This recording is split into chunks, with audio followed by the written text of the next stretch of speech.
D G S P R کی press conference ہوئی. جو پولیٹیکل مواد ہے اس کا تو ہم ابھی تجزیہ کرتے ہیں، لیکن اوپننگ میں ہم آپ کو بتا دیں کہ 3-4 پیغامات بلوچستان کے حوالے سے بڑے واضح ہیں. ایک تو چونکہ بلوچستان کے اوپر اپوزیشن آل پارٹیز کانفرنس بلا رہی ہے اور اختر مینگل صاحب نے استعفیٰ بھی دیا ہے، اور انہوں نے ان لوگوں کا ذکر کیا ہے جس کو ریاست سمجھتی ہے کہ وہ خلفشار پھیلا رہے ہیں. اور اس تمام مدعے کے اندر لگتا یہ ہے کہ جو لوگ دہشت گردی کر رہے ہیں ریاست کی نظر میں ان کے لیے کوئی رستہ بنانے کی کوشش کی جا رہی ہے، بات چیت کی بات کی جا رہی ہے. تو ریاست کی طرف سے پیغام اس پریس کانفرنس کے ذریعے بڑا واضح آپ کو نظر آتا ہے، وہ یہ کہ جو لوگ خلفشار پھیلا رہے ہیں وہ نہ تو بلوچستان کی روایت کو ریپرزینٹ کرتے ہیں نہ بلوچستان کی سیاست کو ریپرزینٹ کرتے ہیں. دوسری بات، جو گورننس کے معاملات ہیں ان کو دہشت گردی کے ساتھ نہیں جوڑنا.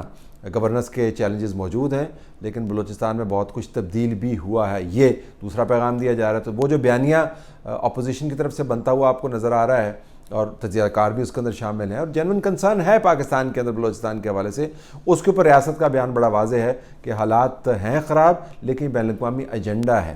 یہ کوئی اندرونی حقوق کی جنگ نہیں ہے. حقوق کے جو معاملات ہیں وہ ہم ایڈریس کر رہے ہیں. پھر بزنس کا حوالہ دیا گیا، سڑکوں کا حوالہ دیا گیا، گوادر کا حوالہ دیا گیا، انفرادی حوالے بھی دیے گئے، یہ بتانے کے لیے کہ بلوچستان کے اندر پوٹینشل کیا ہے اور وہاں پر افواج کیا کام کر رہی ہیں. تو یہ واضح طور پر ایک کیٹیگری کریٹ کی گئی ہے جس کو سیاسی ڈائلاگ کے اندر آپ جڑتے ہوئے نظر آ رہے ہیں.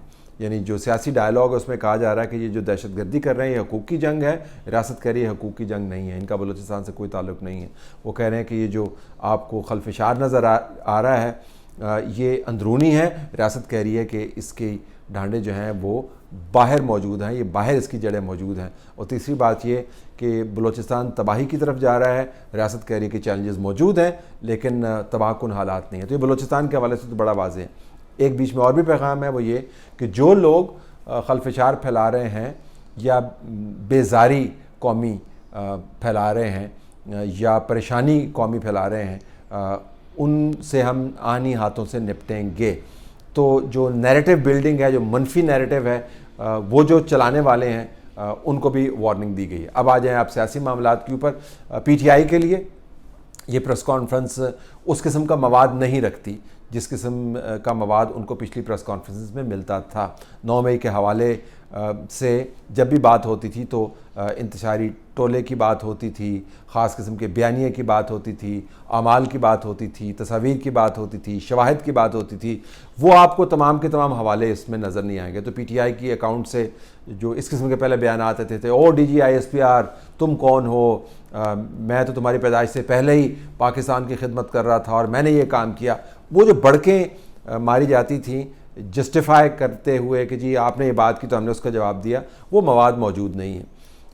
مواد کیا موجود ہے یہ بڑا دلچسپ ہے. جب سوال کیا گیا کہ عمران خان کا خیال ہے کہ ان کا ٹرائل ملٹری کورٹس میں ہونے والا ہے تو اس کا جواب بڑا دلچسپ دیا. کیا دیا ذرا سنیے گا. تو جیسے جیسے کورٹ مارشل کی پروسیڈنگ آگے بڑھ رہی ہے، جو تحریک انصاف کے رہنما ہیں وہ ان خدشات کا اظہار کر رہے ہیں کہ جو بانی پی ٹی آئی ہیں ان کو فوجی تحویل میں لیا جا سکتا ہے یا ان کے خلاف بھی فوجی جو ملٹری ایکٹ ہے اس کے تحت کارروائی ہو سکتی ہے. اس پر کیا کہیں گے؟ دیکھیں، میں نے آپ کو پہلے عرض کیا کہ ایک سبجوڈس میٹر ہے اور آپ کا سوال ہائپوتھیٹیکل بھی ہے، لیکن میں آپ کو یہ ضرور کہوں گا کہ فوجی قانون کے مطابق کوئی بھی شخص اگر کسی فرد کو یا افراد کو جو آرمی ایکٹ کے تابع ہوں ان کو اپنے ذاتی یا سیاسی مقاصد کے لیے استعمال کرے اور اس کے ثبوت اور شواہد موجود ہوں تو قانون اپنا راستہ خود بنا لے گا. اب اگر آپ اس کو بار بار سنیں تو بڑے واضح انداز سے آپ کو بتایا جا رہا ہے کہ اگر شواہد ملتے ہیں اس کام کے تو صرف معاملہ جنرل ریٹائرڈ فیض حمید تک محدود نہیں رہے گا. لا ول کک ان. کون سا لا ول کک ان ذکر نہیں کیا لیکن بڑا واضح ہے، army act will kick in. Army act will kick in تو پھر کون سی کورٹ ہوگی؟ ملٹری کورٹس ہوگی. تو رد نہیں کیا، یہ بھی کہہ دیا کہ ہائپوتھیٹیکل ہے لیکن رد نہیں کیا اس معاملے کو. اگر شواہد ملتے ہیں تو پھر عمران خان کورٹس کے اندر جاتے ہوئے نظر آتے ہیں، اور وہ کورٹس جو ہیں ان کی پسند کی کورٹس نہیں ہوں گی، وہ ملٹری کورٹس ہوں گی. تو یہ ذہن میں رکھیے گا کہ جو بین السطور پیغام ہے وہ بہت ہی سٹرونگ پیغام دیا گیا ہے کہ شواہد کی بنیاد کے اوپر ریئیکٹ کریں گے۔ دوسری بات، کسی کی چھوٹ کی بات نہیں ہے، یہ کوئی پی آر کا معاملہ نہیں ہے۔ جنرل فیض کا کیس جو ہے یہ بارگیننگ چپ نہیں ہے کہ ہم اس کو استعمال کریں، اور ساتھ یہ بھی کہا کہ سیاسی طور پر ہمارا کوئی ایجنڈا نہیں ہے، جو یہ کام کرے گا وہ اس میں پھنس جائے گا اور اس کا ہم احتساب کڑا کریں گے۔ تو یہ واضح پیغام دے دیا۔ عمران خان کا اگر آپ آج جیل میں سے بیان دیکھیں تو آپ کو نظر آتا ہے کہ ہیٹ کہاں پر پہنچ رہی ہے۔ اب عمران خان نے جو قوتیں اوپر بیٹھی ہوئی ہیں ان کا ذکر کیا اور ان کے اثاثوں کا ذکر کیا کہ باہر ہیں، اور یہ بھی کہا کہ میں جیل میں مر جاؤں گا، غلامی قبول نہیں کروں گا۔ معاملہ غلامی قبول کرنے کا نہیں ہے، معاملہ یہ ہے کہ اگر شواہد کی بنیاد پر آپ کو سزا ہوتی ہے اور ایک نیٹ ورک پکڑا جاتا ہے، کیا کرتے ہوئے؟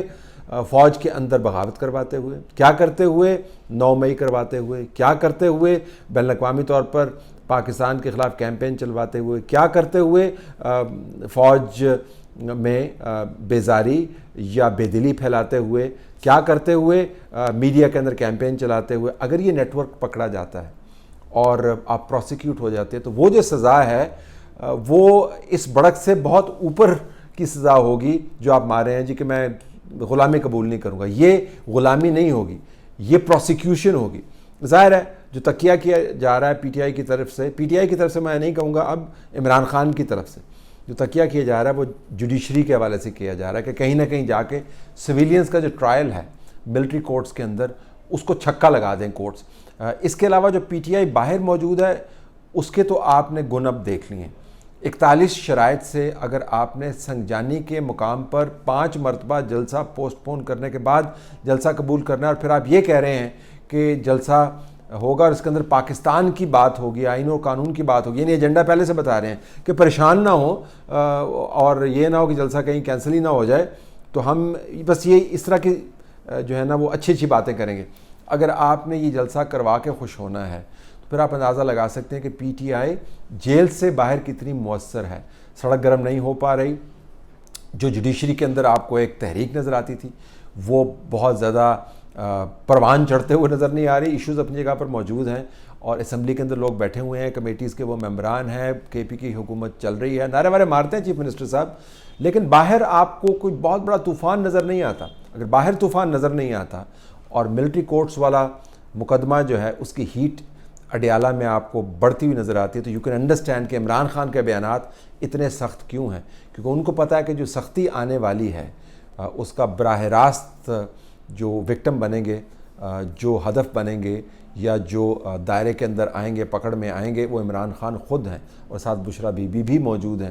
تو ان کو علم ہے کہ کیا ہونے والا ہے اور ان کو یہ بھی پتہ ہے کہ جیل سے باہر جو پارٹی ہے تمام تر دعووں کے باوجود وہ ڈنگ ٹپا رہی ہے اور ڈنگ ٹپاتی رہے گی۔